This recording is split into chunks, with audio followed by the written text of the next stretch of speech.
First of all, I'm grateful to the Finance Minister for Khyber Pakhtunkhwa and my very dear friend and very competent person, Mr. Muzammil Aslam, for your presence here as a session chair. Our today's topic is Pakistan's economy and investment. Are we ready for the progress?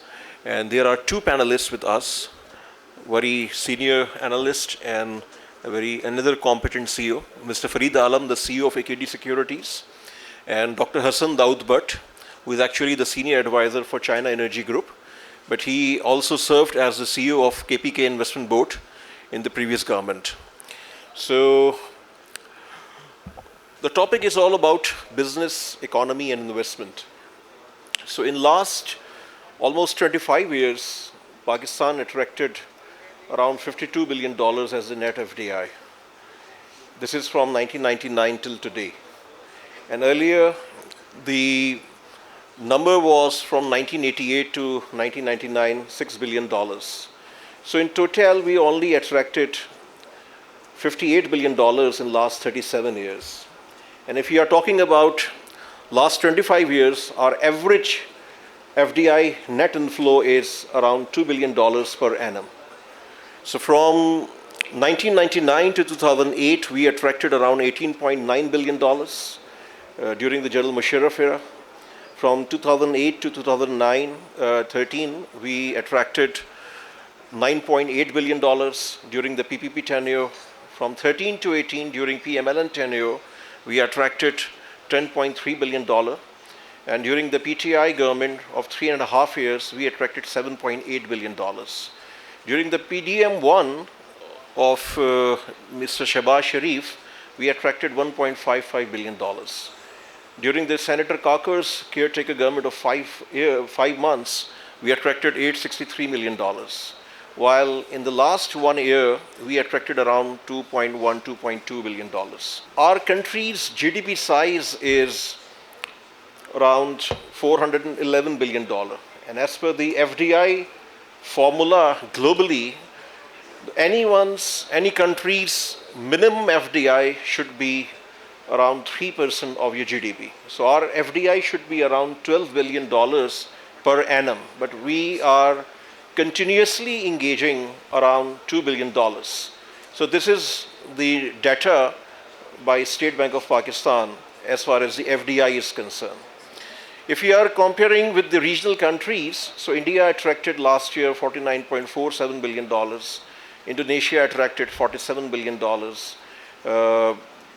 Vietnam attracted $36.7 billion, China attracted $33 billion, UAE attracted $30.1 billion, Qatar attracted $29.7 billion, and then countries like Turkey and Malaysia attracted around $12 or $11 billion respectively. The Central Asian countries, Uzbekistan attracted around $10 billion, while Kazakhstan attracted $18 billion last year. The Azerbaijan number is around $7 billion. Despite the political turmoil, the FDI number of Bangladesh was $3.8 or $3.9 billion. So this is the regional comparison. So countries in our surrounding regions from ASEAN to Far East, to Central Asia, the Middle East, and also the Africa, they are doing well, better than us. In last year, the 9 African countries performed better in comparison with Pakistan. Egypt was $9.47 billion, South Africa was $4.8 billion, Ethiopia was around $4.1 billion, and then countries like Mozambique, Uganda, Namibia, Nairobi, and Congo, their FDI number was better than us. So this is the picture in black and white, and I'm talking about last 25 or then last 37 years. The one thing is consistent in Pakistan, and that is your FDI number. So why FDI is important? FDI is actually an indicator of your business climate. This is actually the barometer. And if you are evaluating the top FDI countries globally, and if you are checking the data of last 20-25 years, so one thing is common, that their existing investors, including the local as well as the foreign investors who are already working in their countries, they were satisfied, they were allowed to create wealth, and they were protected with the good policies and good legal framework and with the continuation of policies. So with a country, as I mentioned in the morning, with a country of 250 million, you can't continue or you can't progress with ad hocism and firefighting. So this is the point number one. And from here, I want to ask Mr. Farid Alam and Mr. Hassan Dawood for their 5 minutes opening remarks on the subject. Over to you, Mr. Farid Alam. I think the topic in hand, I'll take my 5 minutes into two parts. One is that what is it that is holding back?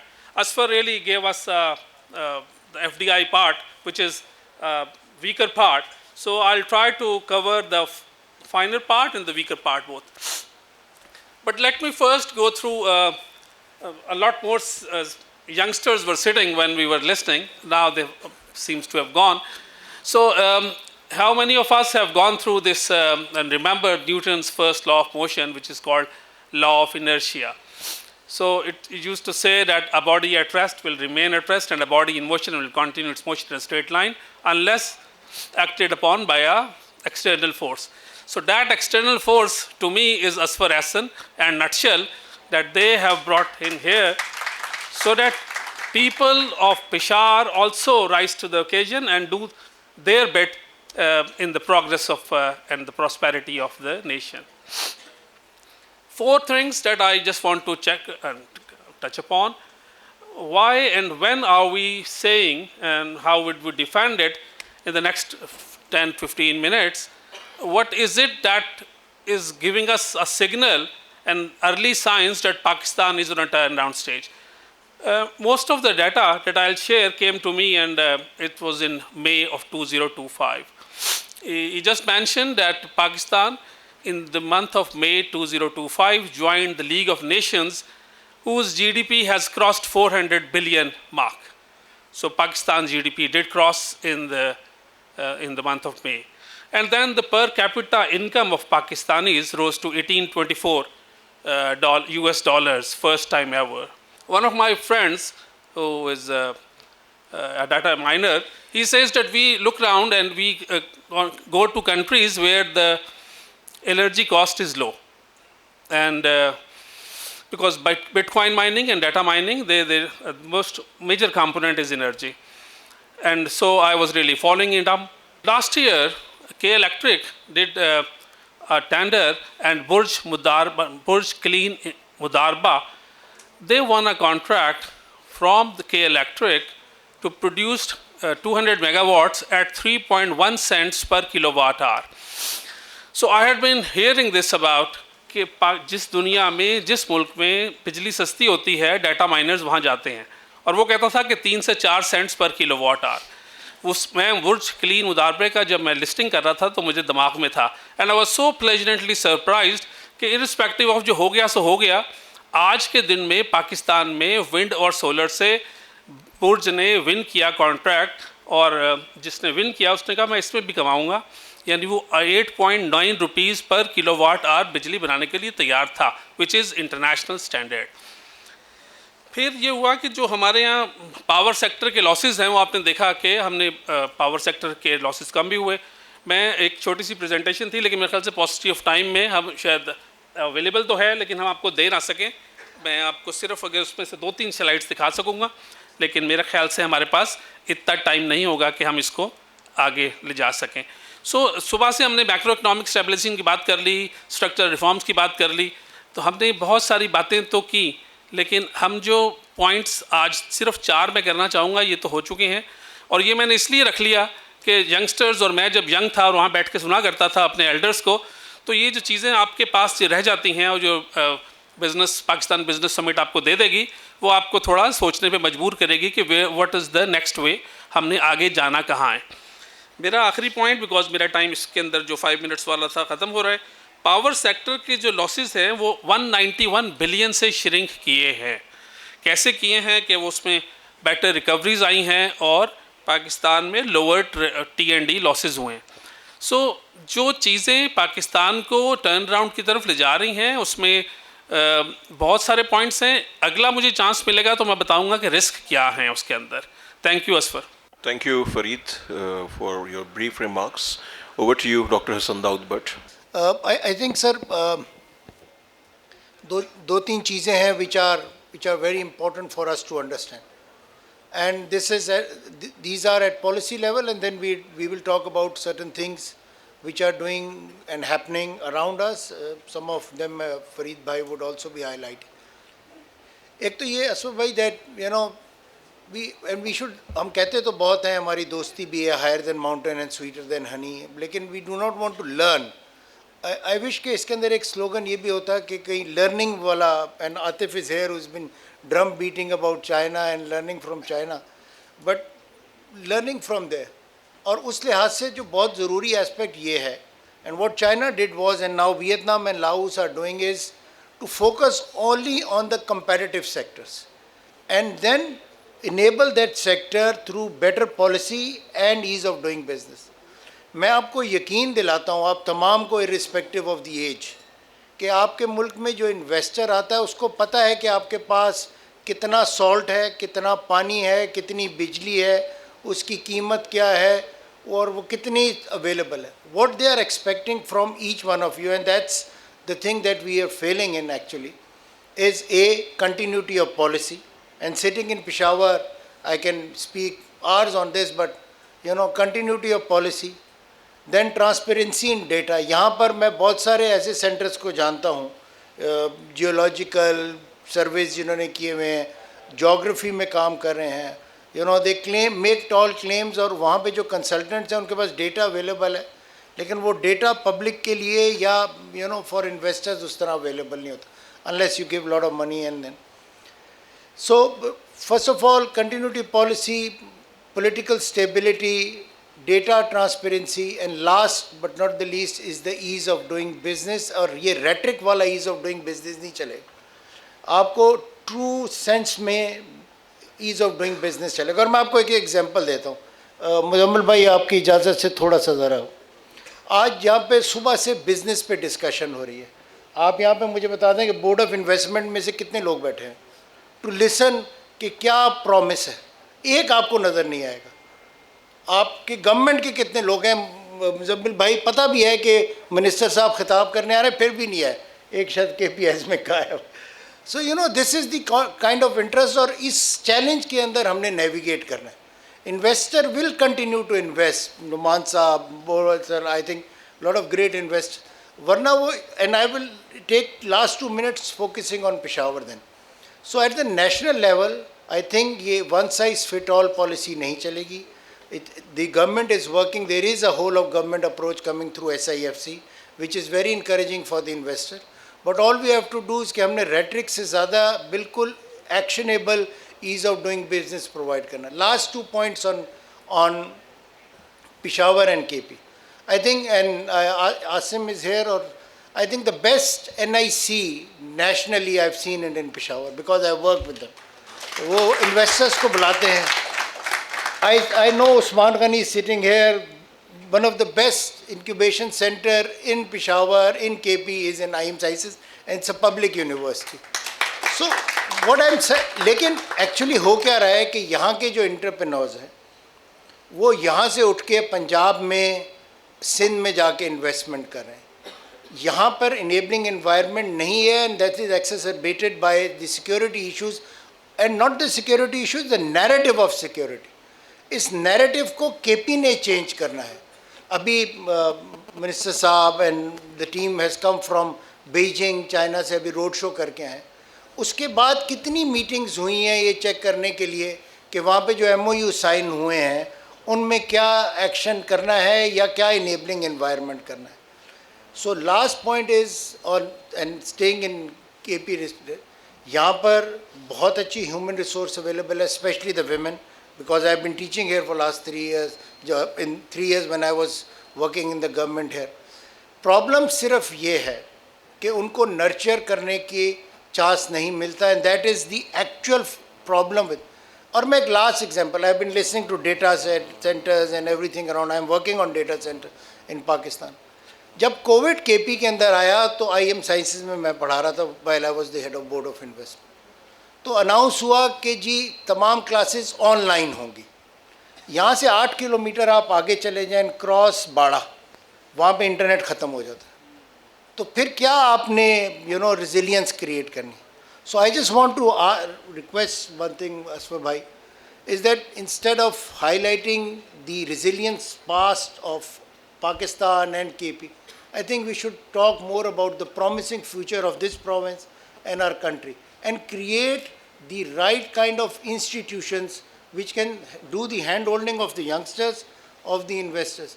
वरना ये बातों में काम नहीं होगा. Last चीज़, अगर आपने authorities नहीं बनानी है in order to attract investment, तो वो जो नकम्मे ऑर्गेनाइजेशन से जिनकी वजह से इन्वेस्टमेंट नहीं आई, उनको ज़रूर ख़त्म करें. Thank you. मेरा इस पे व्यू बड़ा क्लियर है कि इस मुल्क में 4 प्रोविंशियल बोर्ड ऑफ इन्वेस्टमेंट्स हैं, एक फेडरल बोर्ड ऑफ इन्वेस्टमेंट है, फिर एक SIFC बनी है, और बाकी पता नहीं कितनी कमेटीज़ हैं. UAE की कमेटी अलग है, सऊदी कमेटी अलग है.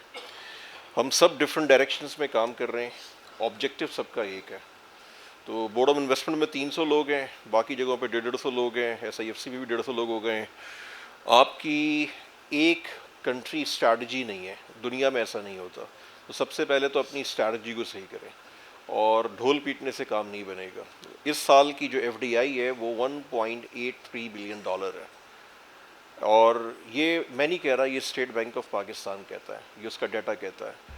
तो ये मैं क्रिटिसाइज़ भी नहीं कर रहा, मैं तो आपको पिछले 25 और 37 साल के नंबर बताए हैं.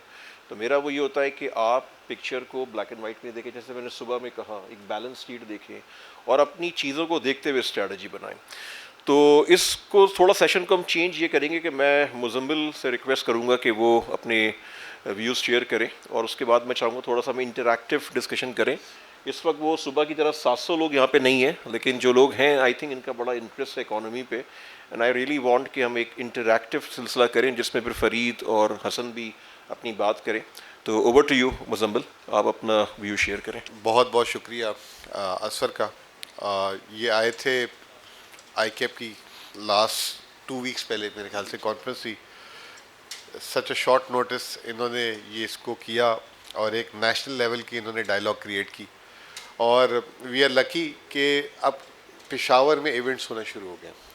इससे पहले ICAP ने किया, हमने भी रोड शोज़ किए, बहुत सारी चीज़ें होना शुरू हो गई, और अक्रॉस पाकिस्तान से लोग आना शुरू हो गए. तो लोगों को जो एक जहन में था कि Peshawar is not the safe city, तो वो एक चीज़ हटना शुरू हो गई, और फॉरेनर्स भी काफ़ी आना शुरू हो गया. Let me start with FDI. मैं थोड़ा सा इसको एक क्रिटिकली बात करना चाहूँगा. FDI को जब हम बात करते हैं तो उसको हम यूनिफॉर्मिटी में बात ना करें, उसकी क्वालिटी पे बात करें. जो भी नंबर असफर ने दिए $58 बिलियन और पिछले 15 सालों में जितनी भी है, was it a quality direct investment, और वो क्या हमारे उल्टा बर्डन बन चुकी हुई है. उसकी एक इंडिकेटर होती है उसको चेक करने की कि आपने कितना प्रॉफिट एंड डिविडेंड रिपैट्रिएट किया. अभी एग्जैक्ट मेरे पास डाटा नहीं है, लेकिन मैं आपको एक छोटी सी एग्जांपल दे देता हूँ. चाइना एनर्जी से भी भट्ट साहब बैठे हुए हैं. जो 2015 की जो हमारी जो CPEC पे जो हमने एनर्जी के जो वो लगाए हैं, यूनिट्स लगाए हैं, प्लांट लगाए हैं, उसमें अब तक हम 5.1 ट्रिलियन रुपीस पे कर चुके हैं. कितना? 5.1 ट्रिलियन रुपीस, और आउटस्टैंडिंग है 400 कुछ अरब रुपए. तो 5.5 ट्रिलियन हो गए, जो 5,500 अरब होते हैं. 2015 के डॉलर से अगर कन्वर्ट कर दूं तो ये $50 अरब होते हैं. तो असफर ने तो 40 साल में पता नहीं $50 अरब पाकिस्तान की जो है फॉरेन डायरेक्ट इन्वेस्टमेंट, और ये कह रहे थे कम है. मैं शुक्र कर रहा हूँ कि कम है. अगर ये 100 अरब और 50 अरब डॉलर होती तो पता नहीं किस तरह की लेवल की रिपैट्रिएशन करनी पड़ जाती है हमें. तो सबसे पहले इम्पॉर्टेंट चीज़ ये है, जब हम फॉरेन डायरेक्ट इन्वेस्टमेंट के लिए जाते हैं तो हम बस कहते हैं आजा भाई, बस पैसे लगा, और उसको हम आंखें बंद करके टर्म्स देते हैं. एग्जाम्पल IPP की है, अभी हमने रिसेंटली ऑयल एंड गैस की भी एक पाइपलाइन की डील साइन की है. तो we need to be very selective. दूसरा, आप एफडीआई जो है सिर्फ इंपोर्ट ड्रिवन सेक्टर्स में ले रहे हैं, जो इंपोर्ट सब्स्टिट्यूशन जैसे बिजली बनानी है ये वो। हमने एक्सपोर्ट सेक्टर में, ये जिन मुल्कों की आप बात कर रहे हैं, वियतनाम ने अगर foreign direct investment 37 Arab dollar I है तो उसने वहाँ से वैल्यू एड एक्सपोर्ट किया, तो वो उसकी प्रॉफिट एंड डिविडेंड रिपैट्रिएशन भी हो गई और उसकी मुल्क में वैल्यू ऐड हुआ पैसा।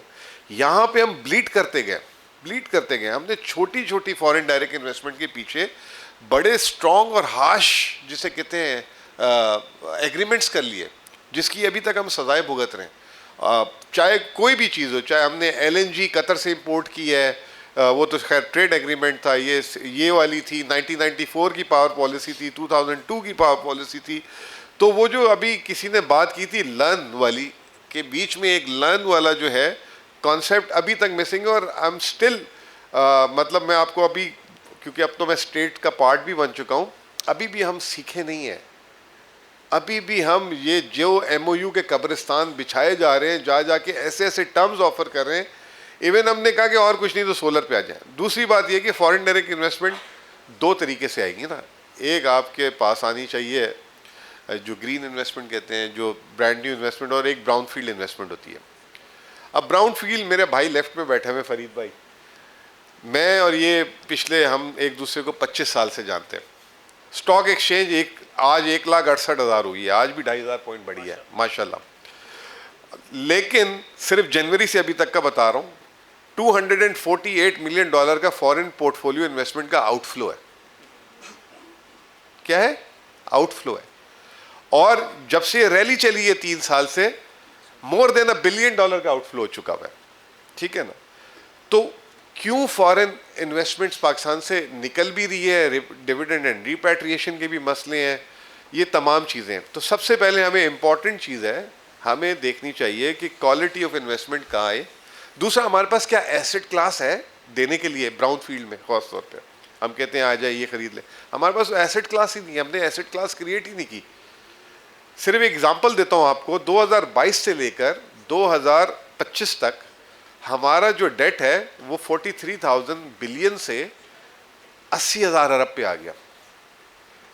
एक ईंट भी नहीं लगी इस मुल्क में, और 2018 से 23 में भी नहीं लगी। चलें 2013 से 18 में भी नहीं लगी। जो ईंटें लगी थी हमारी, वो लगी थी जब पाकिस्तान बना था, हबीब बैंक बना था, तरबेला बना था, मंगला डैम बना था, और उस वक्त आपने डेट भी नहीं उठाया था। तो आपने इतना कर्जा भी उठा लिया, और वो कर्जा क्यों उठाया भाई दवे, जिसकी असर बात कर रहे थे, एफडीआई नहीं आ रही। और एफडीआई की ही ये जो है सारे लवाजमात है, जिसमें अब हायर इंटरेस्ट भी पे कर रहे हैं, ये तमाम चीज़ें पे कर रहे हैं। तो हमें एक बड़े कॉम्प्रिहेंसिव तरीके से चीज़ों को देखना पड़ेगा। दूसरी इंपॉर्टेंट चीज़ ये है जो मैं हाईलाइट करना चाह रहा था, वो ये कि जब हम अपनी पॉलिसी की बात करते हैं, पॉलिसी कंसिस्टेंसी की, आज ही की खबर है कि जिलेट भी पाकिस्तान से जा रहा है। प्रॉक्टर एंड गैम्बल की जिलेट मेरे ख्याल से डिवीजन जा रहा है, दोनों जा रहे हैं। ये क्यों जा रहे हैं सारे? उसकी वजह यह है कि हमारी पॉलिसी इनकंसिस्टेंसी है। एक तो पाकिस्तान में दुनिया का मेरे ख्याल से सबसे हाईएस्ट कॉर्पोरेट टैक्स रेट हो गया, ठीक है ना, और फिर उसके ऊपर सुपर टैक्स आ चुका है। फिर उसके बाद लास्ट ईयर हमने देखा था एक विंडफॉल टैक्स भी बैंकों ने पे किया था, ठीक है ना, वो उन्होंने 5-6 साल बाद कमाया तो कहा ये भी दे दो हमें। तो एक तो आपके टैक्स रिजीम, आपकी पॉलिसी। अब औरंगजेब साहब मेरे बड़ी अच्छी उनसे ताल्लुकात हैं, दोस्ती है। मैंने उनको लास्ट टाइम भी बोला था कि आप अपनी टैक्स पॉलिसी को रिव्यू करें। जब तक आप टैक्स को रिव्यू नहीं करेंगे, आपके पास कोई सरमाया क्यों लगाएगा। तो पाकिस्तान से निकलने की एक वजह हायर टैक्स रेट्स हैं। दूसरी एक वजह क्या है? दूसरी वजह यह है कि जब वो कमाता है आप उसको पैसे बाहर नहीं भेजने देते, फिर वो क्या करता है? ट्रांसफ़र प्राइसिंग करता है। पाकिस्तान का 80 अरब डॉलर जो इंपोर्ट बिल हो जाता है, उसमें सिर्फ इंपोर्ट नहीं है, उसमें प्रॉफिट एंड डिविडेंड रिपैट्रिएशन फिर वहाँ से शुरू हो जाती है, क्योंकि जब आप उसको स्टेट बैंक से होल्ड कर देते हैं, पैसे ना भिजवाने दें। अब फरीद साहब बैठे हुए हैं, फरीद भाई यहाँ बैठे हुए हैं, मुझे एक बात बताएं, हाल ये है इस वक्त कि 45,000 से इंडेक्स हो गया 1,68,000। इतनी अच्छी प्राइस डिस्कवरी हो गई, कितनी लिस्टिंग्स आई? लिस्टिंग क्यों नहीं आ पा रही? एसेट ही नहीं है ना, क्रिएशन ही नहीं हुई ना, कैपिटल फॉर्मेशन ही नहीं हुई ना इस मुल्क में। अगर कैपिटल फॉर्मेशन होती तो अनलॉक हो जाती चीज़ें। अभी मैंने वो पीटीसीएल वालों को मुबारकबाद दी कि आज माशाल्लाह आपका टेलीनॉर के साथ मर्जर हो गया। लिस्टिंग ही नहीं आ रही पाकिस्तान में, उसकी वजह ये कि आपकी एसेट क्रिएशन ही नहीं हुई, कैपिटल फॉर्मेशन ही नहीं हुई। तो ये एनवायरनमेंट की बात जो अभी कर रहे थे भट्ट साहब के, हमें एनवायरनमेंट देना है। एनवायरनमेंट जो है सिर्फ it is not about environment. और दूसरी बात ये कि आपको पता होना चाहिए कि आपकी स्ट्रेंथ क्या है। जब तक आपके पास स्ट्रेंथ का आपको नहीं पता होगा, आप अपने आप को बेच नहीं सकते। मैं खैबर पख्तूनख्वा आया, मैंने खैबर पख्तूनख्वा की स्ट्रेंथ्स को ढूंढने की कोशिश की और वो स्ट्रेंथ मुझे नज़र आई कि जी खैबर पख्तूनख्वा टूरिज़म में बहुत अच्छा काम कर सकता है। खैबर पख्तूनख्वा में जो है मतलब पिछले साल भी आप सारे जितना भी कह लेंगे हालात ख़राब हैं, 2 करोड़ 6 लाख लोगों ने टूरिज़्म किया है और कोई भी एक आदमी लुट के नहीं गया, कोई एक आदमी हरास नहीं हुआ। 2 करोड़ 6 लाख लोग, मैं दावे से कहता हूँ कि कराची में 20 लाख लोग भी होकर आ जाए, उसमें से 2 लाख कंप्लेन करेंगे मेरे साथ ये हो गया वो हो गया और जगह भी, लेकिन यहाँ पे अल्हम्दुलिल्लाह आए, घूम फिर के गए, सारी चीज़ें। अब उसमें इन्वेस्टमेंट्स की ज़रूरत थी, उसके लिए अब सूबा जब तक एसेट नहीं क्रिएट करेगा तो कैसे इन्वेस्टमेंट्स आएगी। तो उसके लिए हमने 4 साइट्स क्रिएट की। अभी ठंडियानी को हम पीपीपी मोड के लिए लेकर आए हैं। ठंडियानी इंशाल्लाह ताला बहुत जल्दी, उसमें पाकिस्तान की जो बेस्ट कंपनियां थी उन्होंने पार्टिसिपेट कर दिया पब्लिक प्राइवेट पार्टनरशिप में। दूसरा मनक्याल लेकर आ रहे हैं। फरीद साहब ने बात की बिजली की 3 सेंट्स की। It is not the dream. Khyber Pakhtunkhwa आज 3-3.5 सेंट में बिजली प्रोड्यूस कर रहा है, लेकिन प्रॉब्लम क्या है कि नेपरा हमें बेचने नहीं दे रहा। फेडरल गवर्नमेंट कह रही है कि वो बिजली जो है मुझे बना के दे दो 6 रुपये में, 7 रुपये में, और फिर मैं तुम्हें वापस 50 रुपये में बेचता हूँ। हम फेडरल गवर्नमेंट को कह रहे हैं, वाहिद सूबा है जो 19 इस वक्त हाइडल प्रोजेक्ट चल रहे हैं। अभी लास्ट मंथ में हमने 40 और 80 के जो है ना 2 मेगावाट ऑनलाइन कर दिए। फेडरल गवर्नमेंट को हम कह रहे हैं आपकी डिस्ट्रीब्यूशन लाइन है, या आप हमें इसमें से बिजली गुजारने दें, हम जिसको देना चाहते हैं दे दें। आज पाकिस्तान में अगर मैं कहता हूँ कि इस वक्त हम पोजीशन में हैं आपको 15 से 20 रुपए के अंदर बिजली देने के लिए। इंडस्ट्रियलाइजेशन की बात इसलिए क्योंकि हमें फेडरल गवर्नमेंट सपोर्ट ही नहीं कर रही इंडस्ट्रियलाइजेशन के लिए। हमने अपनी बिजली भी लगा दी है लेकिन उसके बावजूद हमें सपोर्ट नहीं करी। मारी एनर्जी हमारे, अभी आपने देखा होगा मारी एनर्जी ने अनाउंसमेंट की कि वो एक आईटी कंपनी खोल रहे हैं। मारी एनर्जी ने हमारा पूरा एक बालाकोट का जो हमने अभी पावर का यूनिट लगाया वो पूरी उसकी कहा कि बिजली हमें दे दें, लेकिन हम उसको बिजली बेचना चाह रहे हैं, लेकिन फेडरल गवर्नमेंट जो है उस बिजली को जो है उसकी व्हीलिंग नहीं करना चाह रही। 27 रुपये यूनिट, हम उनको 10-12 रुपये में, 13 रुपये में बिजली देना चाह रहे हैं। फेडरल गवर्नमेंट कह रही है उसकी व्हीलिंग के लिए 27 रुपये दें, तो कहाँ से कोई इन्वेस्ट करेगा आके। आखिरी चीज़, क्योंकि फिर डिबेट पर मैं चाहूँगा कि आप लोग भी बात करें। खैबर पख्तूनख्वा जब हमने टेक ओवर किया था तो 25 अरब रुपये थे।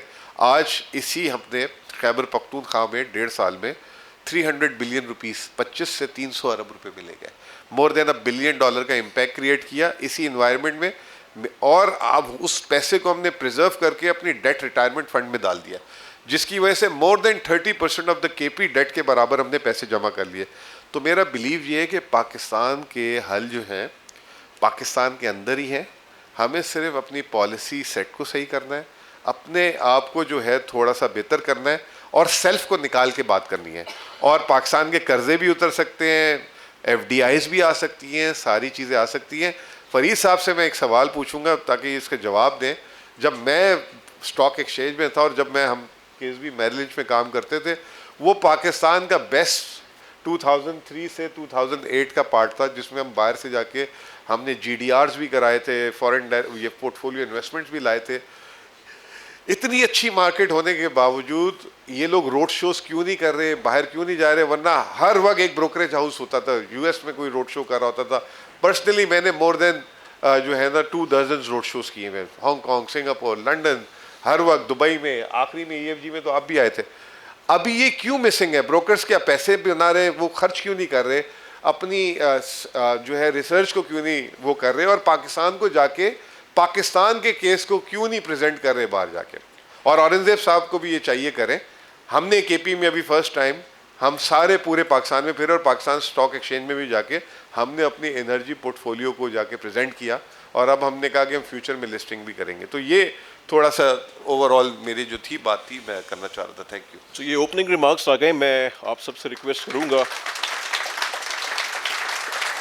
कि जो क्वेश्चंस आप करना चाहते हैं, but please only question, to the point question, no long speech. Asfar And साहब, introduce जब तक yourself ये first. फ्रेम अप कर रहे हैं क्वेश्चन, जी। 2-3 सवाल आ गए जो बिल्कुल। मुजम्मिल ने भी कहे तो मैं उसका थोड़ा जवाब दे दूं।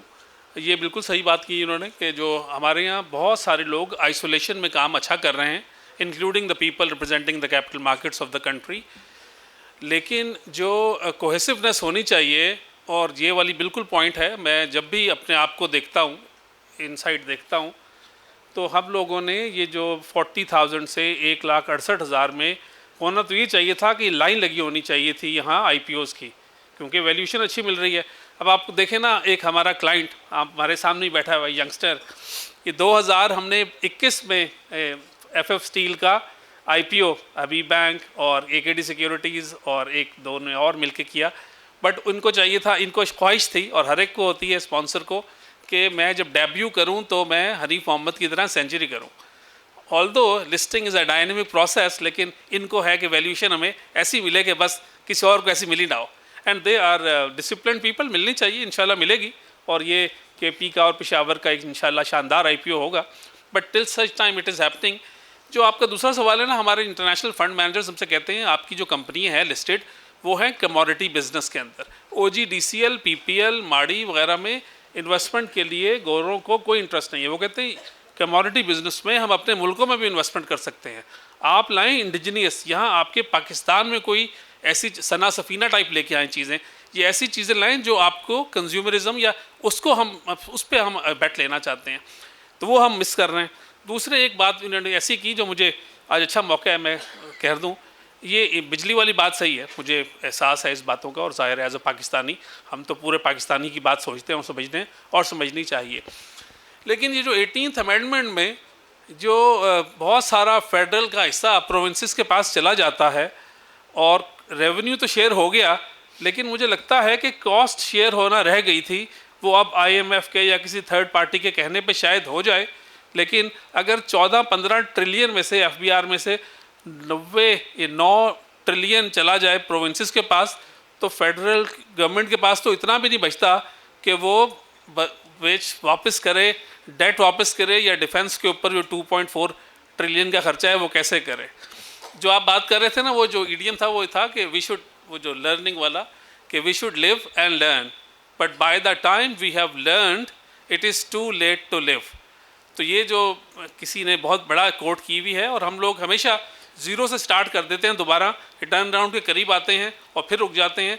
और ये आखिरी बात मैं कह दूं कि हम, मुझ समेत बहुत सारे लोग जो हैं, इस बात को एहसास नहीं होता, लेकिन हम, कि वो किसी शायर ने कहा था कि मैं खुद ही हूँ अपने आप के पीछे पड़ा हुआ, यानी मैं खुद, हर ईच वन ऑफ अस, मैं खुद ही हूँ अपने आप के पीछे पड़ा हुआ, और मेरा शुमार भी तो मेरे दुश्मनों में है।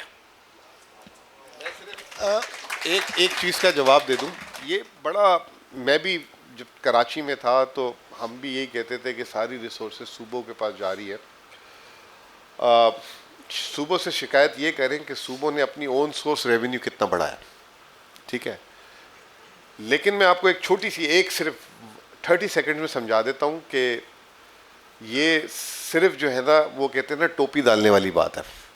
और वो कैसे कि 2022 में सूबों को वफाक ने देता था 5,000 अरब रुपए, 5,000 से थोड़े से कम, और पाकिस्तान की डेट सर्विसिंग थी 3,900 अरब रुपए। 2024 में डेट सर्विसिंग हो गई 9,800 अरब और सूबे को मिले थे 6,000, 6,500 अरब। इस साल भी 7,000, 9,000 नहीं है, 7,000 अरब है। दूसरी बात ये कि ये भी गलत है कि 14,000 अरब या 14 ट्रिलियन टैक्स इनकी वो है, नो, 14 ट्रिलियन सिर्फ FBR टैक्स है, नॉन टैक्स रेवेन्यू सारा का सारा। पेट्रोलियम डेवलपमेंट लेवी 1,500 अरब उनके पास होता है, 3,500 अरब स्टेट बैंक प्रॉफिट इनके पास होता है। तो टोटल जो state bank, sorry federal government का जो एनुअलअप है वो मोर देन 20 ट्रिलियन है। तीसरी चीज़ ये, 14 ट्रिलियन पे आप गुजारा क्यों कर रहे हैं? आपको तो भाई इस वक्त 50 ट्रिलियन या 40 ट्रिलियन आपका रेवेन्यू होना चाहिए था। ना सूबे को शिकायत होती ना फेडरल को। हमने अपने टैक्स को बढ़ाया ही नहीं, टैक्स टू GDP वहीं पे खड़ा है। पिछले 10 साल से आप वहीं में नीडल घूम रही है, 9, 11, 9, 10, 11। जिस साल डेप्रिसिएशन कम होती है तो उस साल 11 हो जाए, जिस साल इन्फ्लेशन ज़्यादा होती है तो उस साल 10 से नीचे हो जाती है, जिस साल इन्फ्लेशन कम होती है ये हो जाता। आपकी नीडल ही वहाँ खड़ी है। तो एज हमने कंट्री आगे अपने टैक्स साइड को बेहतर ही नहीं किया। और आखिरी चीज़ जो मैं बात कर रहा हूँ, तो मैंने बार बार ऑनरेबल साहब को भी 2-3 दफ़ा बोली और टीवी पे ही बोलना शुरू कर दिया। आपके 14,000 अरब में इनकम टैक्स कितना है? 7,000 अरब। आपकी जीडीपी अभी किसी ने बताई थी, मैं वापस से बता देता हूँ, 1,20,000 अरब।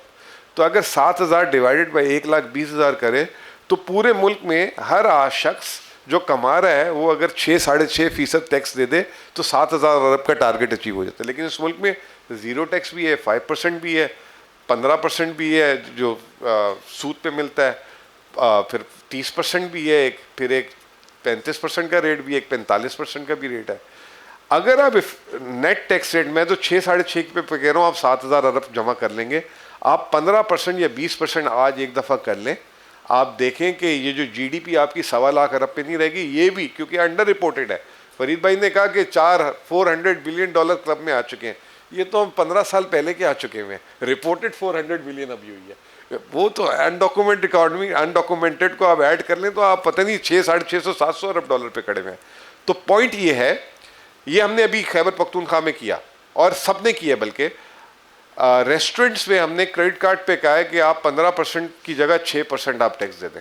आपको पता है 15 से 6 करने के बाद फर्स्ट टाइम 1 बिलियन रुपीस हमारा जो है रेस्टोरेंट से जो है ना टैक्स आ गया, जो कभी भी नहीं आया था। 15 में हम 600-700 मिलियन पे घूम रहे थे और 6 पे हमने बिलियन क्रॉस कर दिया। तो एक दफ़ा हिम्मत करने की, दिलेरी की ज़रूरत है। बाकी सोल्यूशन है हमारे पास। मुजम्मिल साहब की बात से मैं लीड लेते हुए कह रहा हूँ कि आप इन्वेस्टर्स को विलन बना दें और उनको कहें कि जी ये लूट के चले गए। हालांकि मैंने investor comes under a policy instrument जो कि आपने बनाई होती है, विदाउट स्क्रूटनी आपके ब्यूरोक्रेट्स ने बनाए थे, आप साइन कर देते हैं।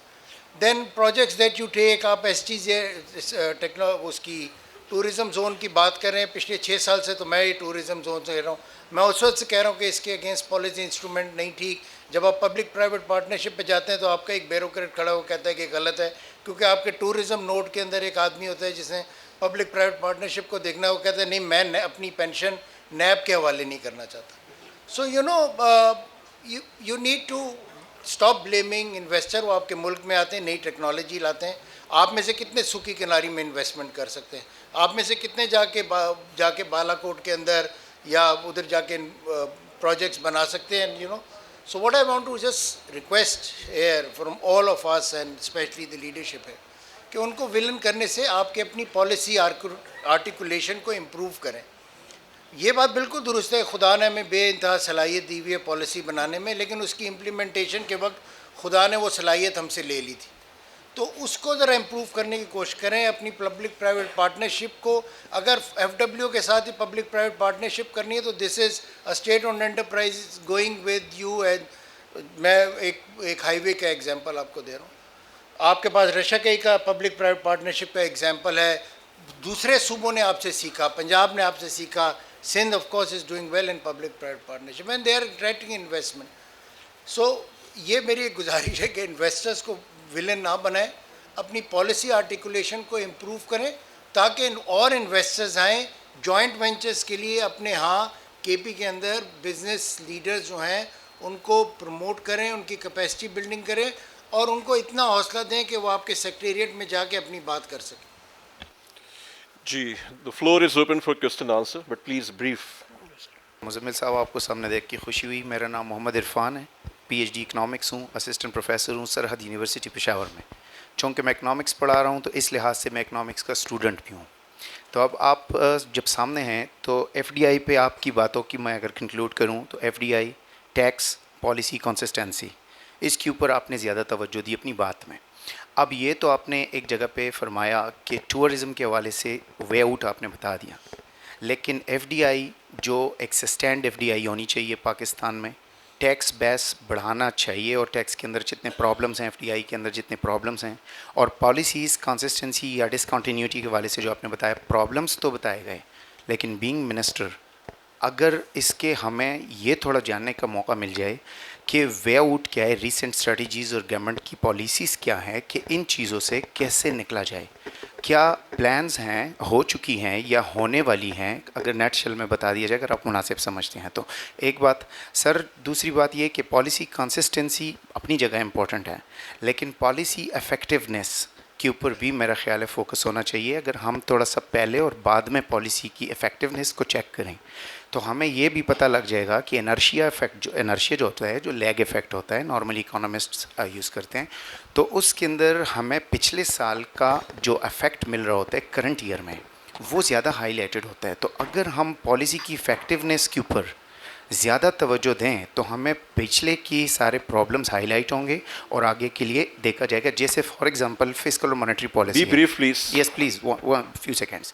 अगर मॉनेटरी पॉलिसी हम देखें, इन्फ्लेशन कंट्रोल के ऊपर हम बात करें, पॉलिसी रेट को टारगेट कर लेते हैं। पॉलिसी रेट के बढ़ाने से हमारे इन्वेस्टमेंट्स के ऊपर फ़र्क आएगा, इन्फ्लेशन के ऊपर फ़र्क आएगा, चलो कंट्रोल हो गया। लेकिन at the same time lack of coordination इतनी है कि फिस्कल अथॉरिटी उसी वक्त, जिस वक्त मॉनेटरी पॉलिसी कमेटी इन्फ्लेशन को कंट्रोल कर रही होती है, पॉलिसी रेट को बढ़ाते बढ़ाते, उसी वक्त फिस्कल साइड पे एक्सपेंडिचर्स को प्रमोट किया जा रहा होता है। तो क्या वो एक्सपेंशनरी साइड इन्फ्लेशनरी नहीं है जो eight the same time monetary वाले टाइटनिंग कर रहे हैं, फिस्कल वाले एक्सपेंशन कर रहे हैं? तो दिस लैक ऑफ कोऑर्डिनेशन, क्या ज़रूरी नहीं है कि इस चीज़ को थोड़ा सा टारगेट किया जाए और इसके ऊपर थोड़ा सा कभी सोचा जाए कि सबसे बड़ी चीज़ तो पॉलिसी इफेक्टिवनेस की लैक ऑफ कोऑर्डिनेशन की है? तो थोड़ा सा आम अल्फाज में अगर आप हमें थोड़ा सा ब्रीफ करें ताकि हम आगे अपने स्टूडेंट्स को भी ब्रीफ कर सकें कि क्या स्ट्रेटजीज़ हैं और क्या हम कर सकते हैं। बहुत शुक्रिया सर। देखिए, मैं तो बात जो है ना, प्रॉब्लम के साथ सॉल्यूशन, मैंने पूरी अपनी 5 मिनट यही की है। मैंने आपको प्रॉब्लम बताया, उसके बाद सॉल्यूशन भी बताया। मैंने तो बगैर सॉल्यूशन की बात ही नहीं की। मैंने तो एग्जांपल्स के साथ बात की कि टैक्स रेट की बात की, जीडीपी की बात की, फिर अपनी केपी की एग्जांपल बताई कि हमने 15% को 6% करके ज़्यादा टैक्स अचीव किया। बात रही आपकी मॉनेटरी एंड फिस्कल साइड की, तो जितना फिस्कल डिसिप्लिन खैबर पख्तूनख्वा ने पिछले 18 महीने में दिखाया, जिसकी वजह से हमारे सरप्लसेस जनरेट हुए। We are not in the deficit, ठीक है ना, we are a surplus province.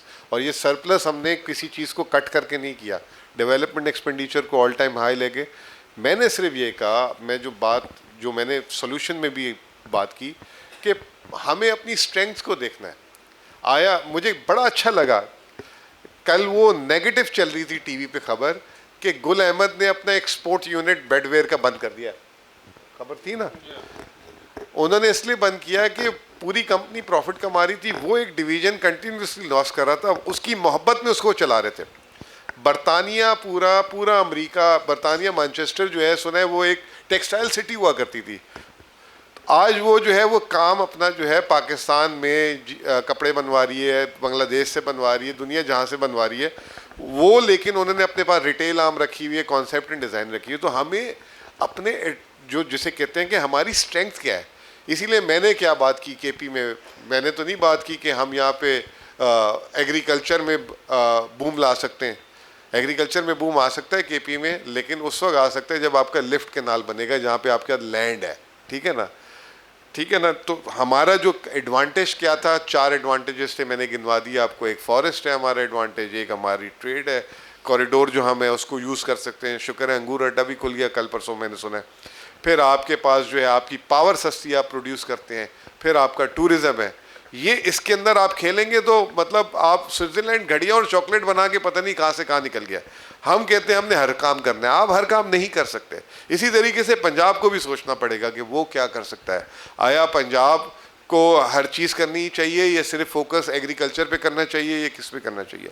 तो सॉल्यूशंस, यही तो मैंने बात की अभी आपको कि पाकिस्तान के सॉल्यूशन पाकिस्तान के अंदर है। यस, फॉरेन डायरेक्ट इन्वेस्टमेंट बहुत अच्छी चीज़ है, लेकिन आप फॉरेन डायरेक्ट इन्वेस्टमेंट के लालच में, जो अभी भट्ट साहब ने बात की, मैं भट्ट साहब ने शायद बुरा बना लिया मेरे ख्याल से कि आप विलन कह रहे हैं।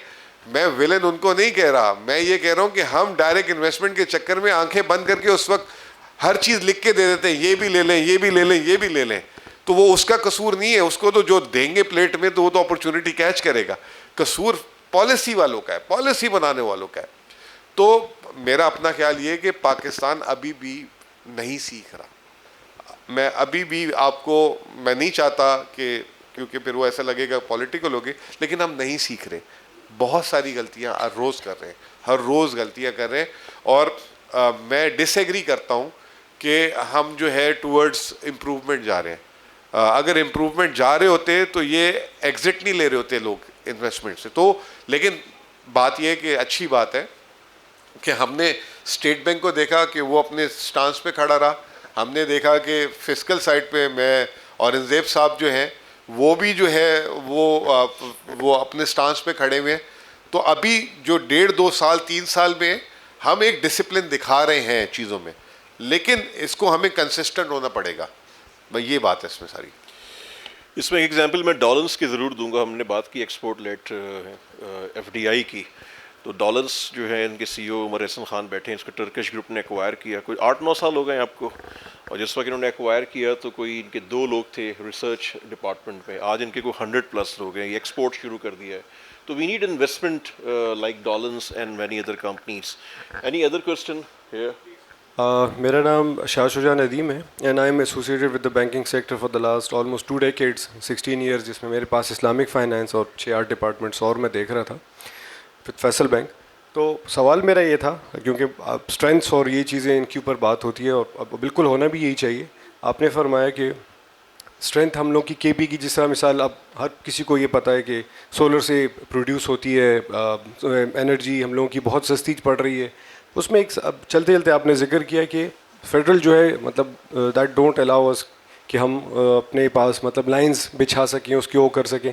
तो आया ये कुछ पॉलिसी मैटर्स हैं, या अगर हम इसको अपने तौर पे ख़ुद कोई ऐसा डिसीजन लें कि हम अपनी लाइंस खुद बिछाएं, खुद प्रोड्यूस करें, तो हमें मतलब जो फ़ौरन एक वो है इन्वॉल्वमेंट है वो कम से कम हो जाएगी। इसके ऊपर प्लीज़ थोड़ा सा रोशनी डालें कि whether it's why not possible. Transmission line जो है एनटीडीसी इस वक्त पूरे पाकिस्तान में, ये जो पेस्को भी आपका है, ये federal entity, it's not a KP entity, ठीक है। जिस तरह टेस्को जो आपका उधर है।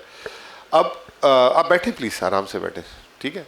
तो अभी केपी ने एक ऑप्शन ये था कि बिजली प्रोड्यूस करें और फेडरल की ट्रांसमिशन के ऊपर ट्रांसमिशन बनाने का क्या फ़ायदा। जैसे मोबाइल कंपनी के यहाँ लोग होंगे, पहले हर मोबाइल कंपनी अपना टावर खुद लगा रही थी, फिर बाद में सबने टावर शेयर करना शुरू कर दिया ना, कि भाई आपके मतलब यूफोन भी यूज़ कर ले उसी टावर को, मोबाइलिंग भी यूज़ कर ले, सारे कर लें।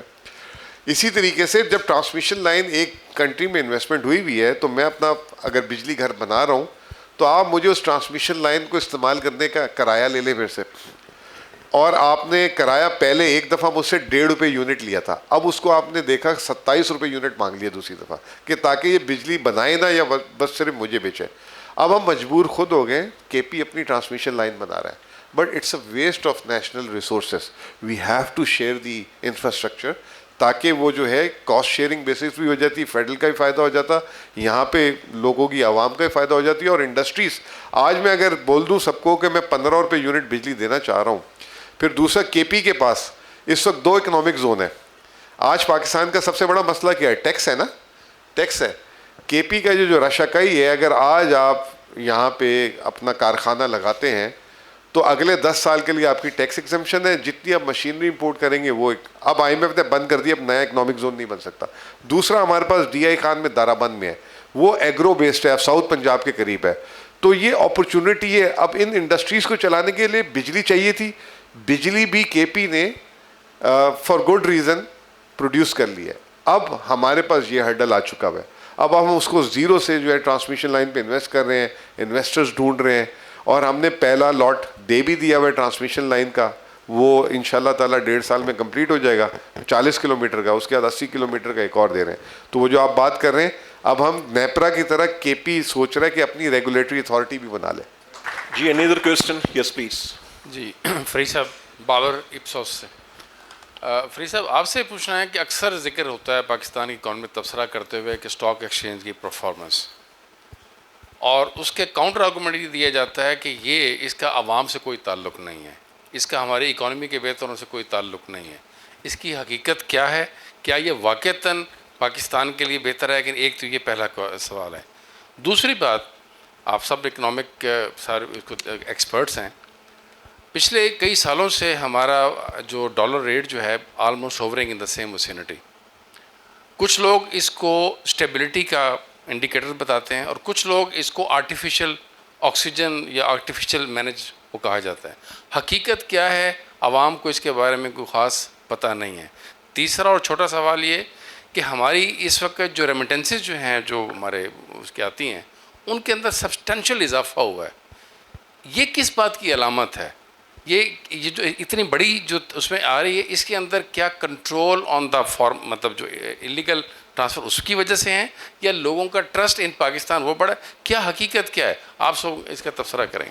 देखें, जो पाकिस्तान में या पूरी दुनिया में जो कैपिटल मार्केट्स हैं, इनका काम ये है कि आपको थोड़ा और मैं पीछे ले जाऊं कि एक कारोबार आपने शुरू किया, कोई अपने जहन में ले आए, वो काम अच्छा चला तो आपने पैसा चाहिए आपको, तो आपने अपने दोस्तों को कहा कि यार देखो मेरा काम अच्छा चल रहा है, तुम मुझे जानते हो तो मेरे साथ पैसा लगाओ, यानी आपने पार्टनरशिप कर ली।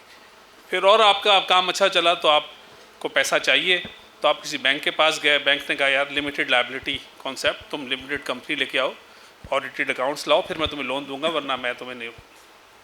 तो आपने वो कर लिया।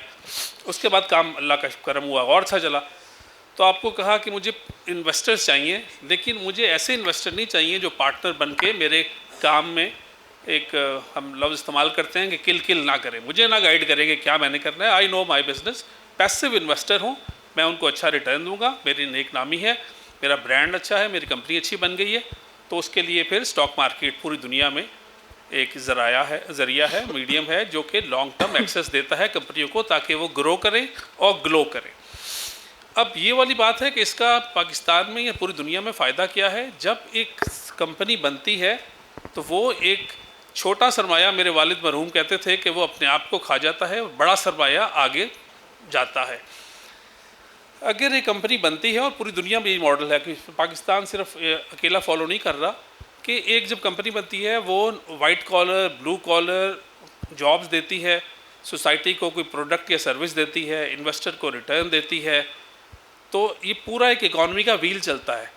और जो आपकी बात है कि देखें लिस्टिंगें कम आ रही हैं, इसका मुझे बहुत अपने ऊपर बोझ है, अफसोस है, लेकिन आएंगी इंशाल्लाह। टाइम थोड़ा 65 लोगों को एहसास ही नहीं हो रहा था कि ये हम जब कहते थे कि मार्केट, यानी मेरे AKD सिक्योरिटीज़ ने कहा था दिसंबर 2024 में कि 1,65,215 होगी, और वो परसों इंशाल्लाह हो गई, और वो हमारी स्ट्रेटजी थी फॉर द ईयर 2025 पूरा। अभी इसमें थोड़ा टाइम रहता है, लेकिन उसमें जब हमने ये दिसंबर में निकाली थी रिपोर्ट असफर साहब, तो उस वक्त 10 मई नहीं हुआ था। 10 मई के बाद क्वालिटेटिवली मैं, आप और एवरेज पाकिस्तानी का कद बहुत बढ़ गया है। अब अगर मैं आज सिर्फ क्वालिटेटिवली देखूं तो मुझे लगता है कि मैं कोई नंबर थ्रो नहीं करना चाहता, 2 लाख भी जो है कोई छोटा नंबर लगता है। मैंने मार्केट में, मैं पुराना हूँ, मैंने 765 के इंडेक्स पे भी काम किया जब KSE 100 था 765, आसानी के लिए आप 1000 समझ लें।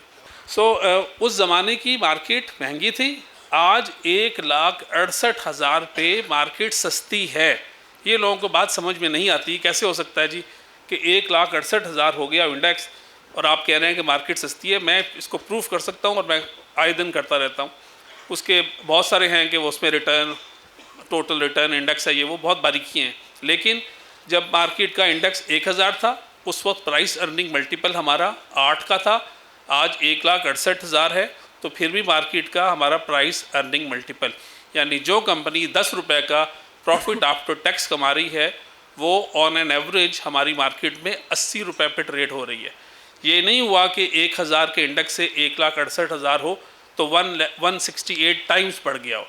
इसका मतलब क्या हुआ कि हमारे लोगों ने, एंटरप्रेन्योर्स ने, लिस्टेड कंपनियों के मालकान ने हर अपनी ऑनस्लॉट जो हेडविड है बर्दाश्त की है, हाई कॉस्ट ऑफ एनर्जी की, हाई इंटरेस्ट रेट की, एक्सेसिव टैक्सेशन की। इस सारे को करने के बावजूद उनका प्रॉफिट इतना बढ़ा है कि अभी भी उनकी जो प्राइस अर्निंग मल्टीपल का बैंड, और पूरी दुनिया बहुत इसको आसानी से यूज़ करती है, वो आज भी 8 का है। और यही पाकिस्तान, यही सब कुछ था कि हमारी जो इंडेक्स है, इस कंपनी जो हमारा एवरेज, बास कंपनी 50 पे होंगी, बास 4 पे होंगी, एवरेज की बात हो रही है, जो 600 और लिस्टेड कंपनी है पाकिस्तान स्टॉक एक्सचेंज में। यही मार्केट थी 13 टाइम्स के मल्टीपल पे भी ट्रेड हुई है। और हमारी नेबरिंग कंट्रीज़ और डेवलपिंग कंट्रीज़ और वियतनाम ले लें, बाकी ले लें, वहाँ जो कंपनी 10 रुपये कमाती है वो 180 पे और 230 रुपये पे ट्रेड होती है। हम लोग अभी 80 पे ही पहुँचे हैं। अच्छा, दूसरा ये कि एक दफ़ा लिस्ट हो गई तो ख़त्म नहीं होता काम। मेरे जैसी कंपनी जिसको मैं रिप्रेजेंट करता हूँ, इक्विटी सिक्योरिटीज़ को, हमने पिछले 5 सालों में मेरा 29 बिलियन के राइट इश्यूज़ किए हैं। और हमने जब इंटरेस्ट रेट हाई थे, हमने अपने सारे लोगों को, आधे तो बात समझते नहीं थे, आधे जो बात समझे उनको हमने राइट इशू कराए। उन्होंने कहा नहीं नहीं, अभी तो मार्केट सस्ती है, हम क्यों राइट इशू दें वगैरह वगैरह। बट हमने कहा कि फाइनेंशियल चार्जेस के चक्कर में ना पड़ो, फंस जाओगे। फाइनेंशियल चार्जेस को अपने कंट्रोल में रखो और इक्विटी लॉन्ग टर्म पैसा लो। तो अब जिन लोगों ने उस वक्त हमारी बातें मानी, उन्होंने राइट इशू किए, शेयर होल्डर से पैसा लिया, उसको खर्च किया, उनके फाइनेंशियल चार्जेस भी बचे, और अब वो शेयर होल्डर भी खुश है, कंपनी भी खुश है, और वो ग्रो कर रही हैं। और इस वक्त पाकिस्तान में $1 बिलियन से ऊपर की कितनी कंपनी हो गई हैं माशाल्लाह। पहले तो ऐसा था कि हमारे 4 कंपनी होती थी सिर्फ जो $1 बिलियन से ऊपर जाती थी।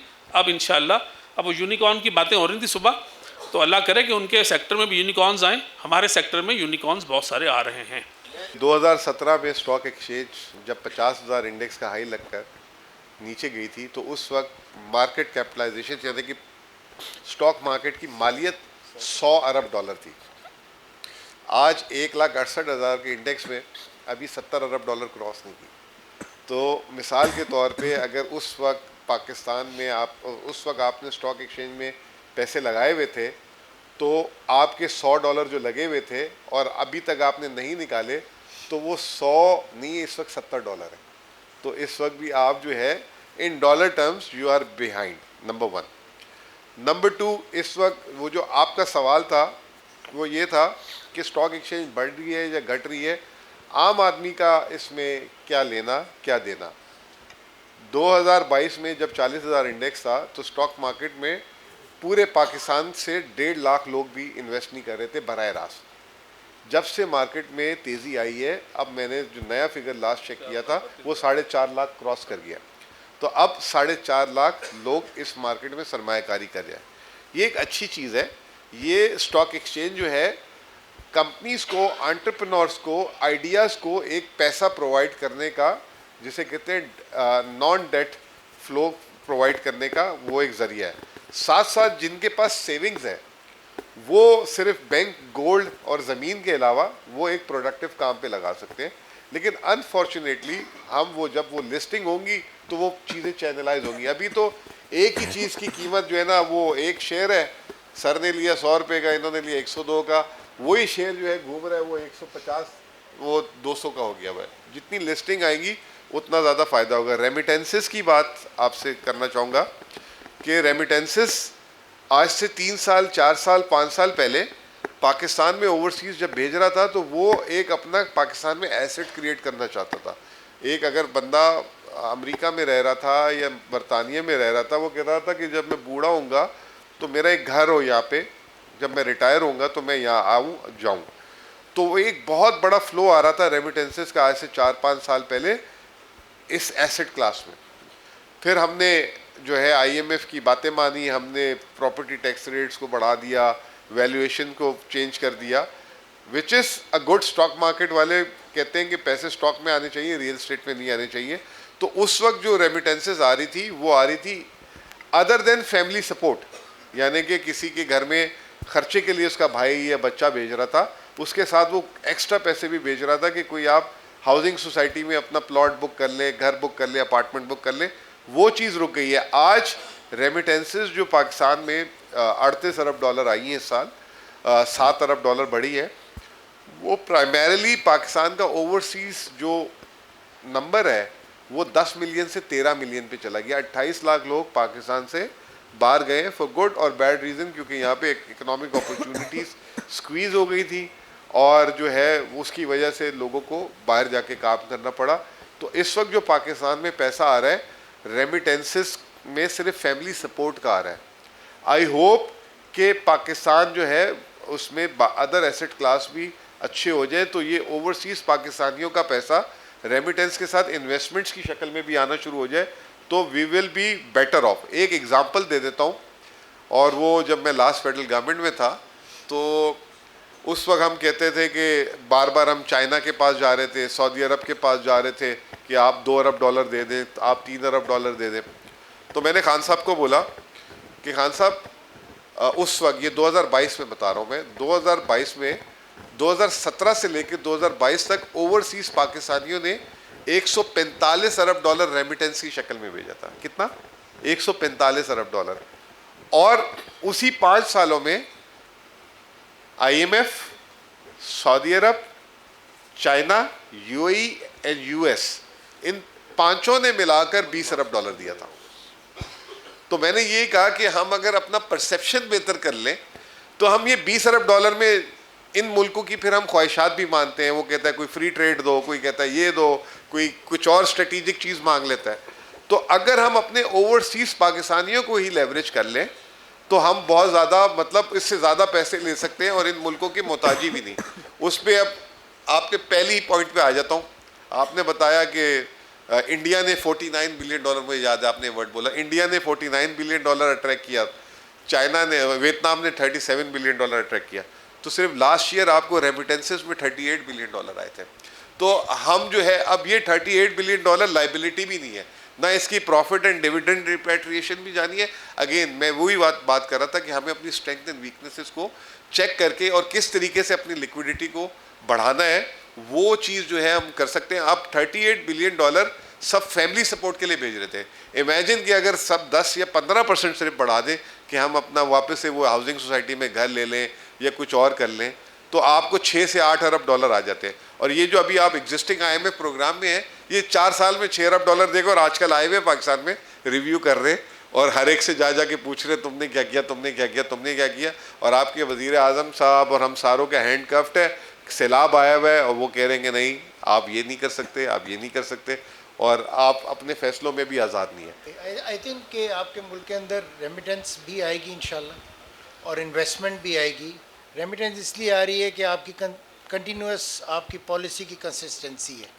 You know, in terms of the channels, FATF के बाद से आपने चैनल्स को स्ट्रीमलाइन किया, जो आप इंसेंटिव्स देते हैं उनको स्ट्रीमलाइन किया और चेंज नहीं किया। सो यू नो दी अगर वो जो आपके पास भेज रहा था, what is the quality of remittance does not matter as long as remittance is coming. Naturally आपके बहुत सारे, because I'm associated with universities, buyer opportunities बढ़ रही हैं, which is also, कुछ लोग इसको brain drain कहते हैं, कुछ brain gain कहते हैं. So in between that, I think that is happen.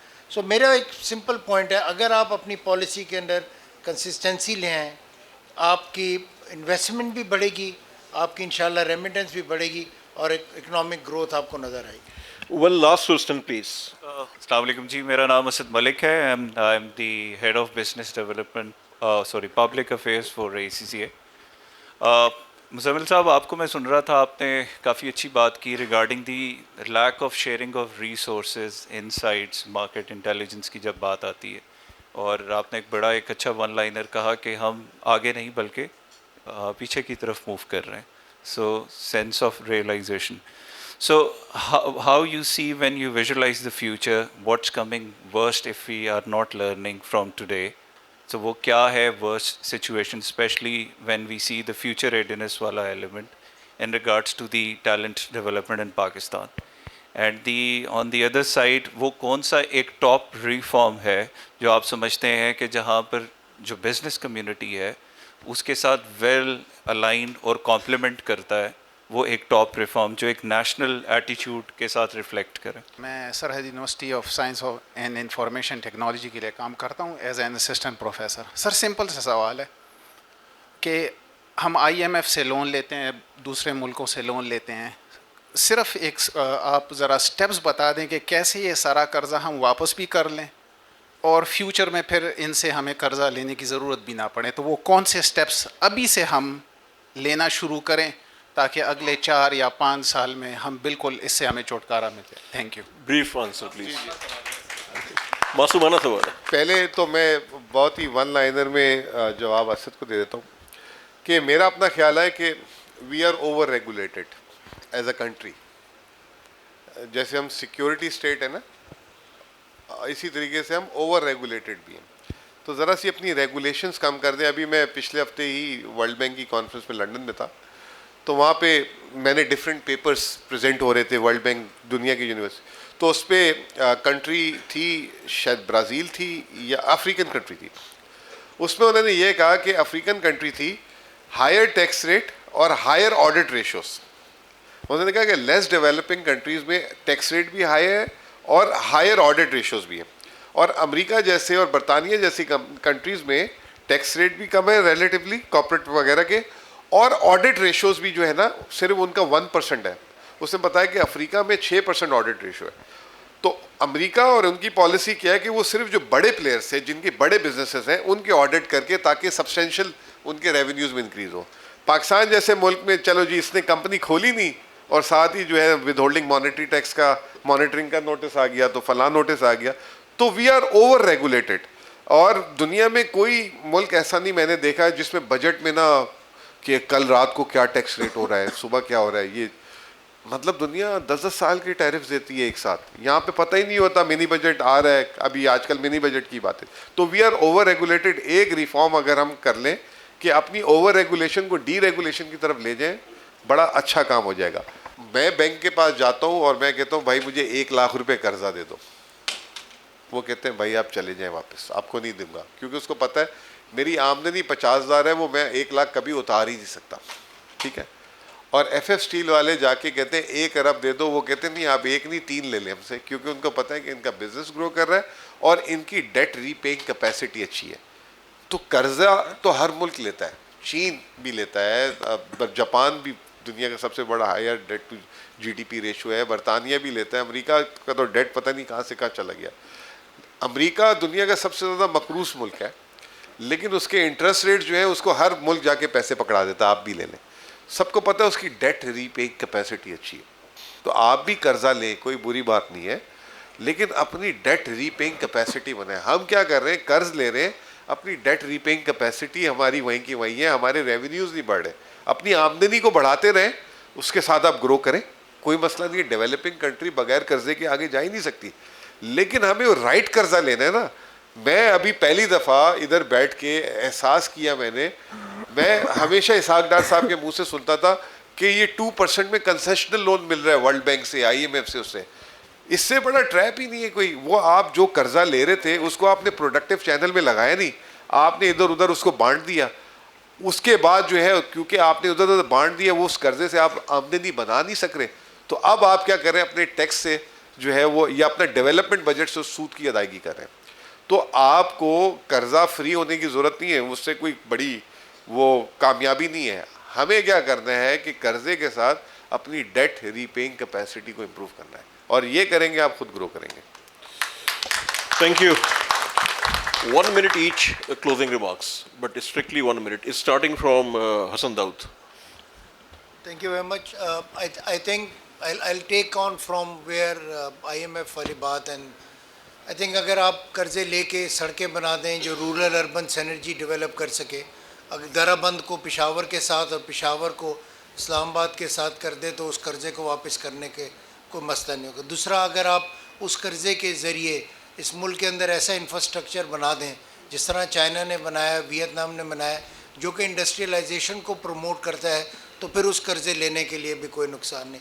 दूसरा ये लास्ट पॉइंट ये कि वो D regulation, because I was associated with D regulation, पिछले हम कई सालों से इस पर मैं खुद गिल्टी हूँ। कभी हम ईज़ ऑफ डूइंग बिजनेस, कभी रेगुलेटरी गिलोटीन का नाम लेते हैं, और अभी फिर हम ईज़ ऑफ डूइंग बिजनेस की बात। आई थिंक आपके मुल्क में ऐसे भी रेगुलेशंस हैं जो कि प्री पार्टीशन है, जो अभी भी इन्फोर्स है, और मैं आपको एक गारंटी देता हूँ कि आपके बहुत सारी ब्यूरोक्रेसी के एलिमेंट्स हैं जो उस पर सर्वाइव करते हैं। So I think we need to deregulate, build infrastructure which can promote industrialization in Pakistan and promote a narrative for Pakistan which is pro-industrialization and growth. Ji Farid Alam sir, 60 seconds.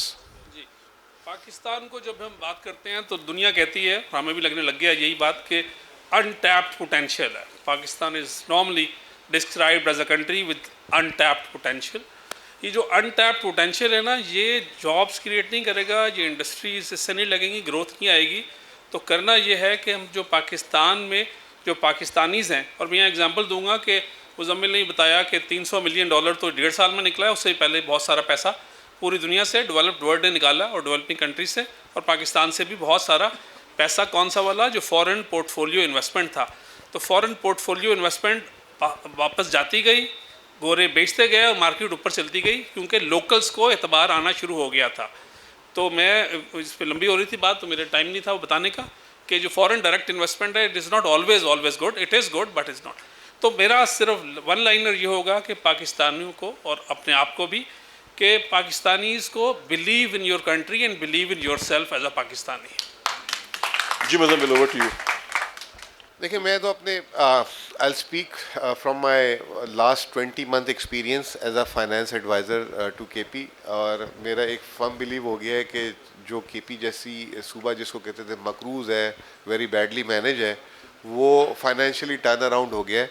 और कुछ rocket science ने की, 3 चीज़ों पे focus किया, revenue mobilisation की और resource mobilisation की, रेवेन्यू मैक्सिमाइजेशन की, और जो है एक्सपेंडिचर रैशनलाइजेशन की। और हमने जो है कर्ज लेते लेते कर्ज उतारने वाला सूबा बन गया। तो I have a firm belief कि पाकिस्तान के मसलों का हल पाकिस्तान के अंदर है। What all we need is to be organize और थोड़ा सा सेल्फ को लेस कर लें। जब तक हम सेल्फ को लेस करके कोई भी पॉलिसी डिसीजन नहीं लेंगे, आप कभी भी अच्छा डिसीजन नहीं लेंगे। और आखिरी चीज़, मैंने एज अ फाइनेंस एडवाइज़र और फाइनेंस मिनिस्टर एक चीज़ सीखी है कि आपका काम है डिसीजन लेना। अगर आप डिसीजन को डिले करेंगे, लेट करेंगे, you can not achieve your target. तो जो भी इस पोजीशन में बैठे, फाइनेंस फेडरल में बैठे या prime minister, we need to take decisions. और डिसीजंस लेने में आप डिले होंगे तो खुद ब खुद चीज़ें हो जाएंगी। हमारे हल, मैं आई एम वेरी पॉजिटिव कि पाकिस्तान के हल पाकिस्तान के अंदर है, और 2-3 साल में हम अगर सही तरीके से चलें, Pakistan is out of all traps.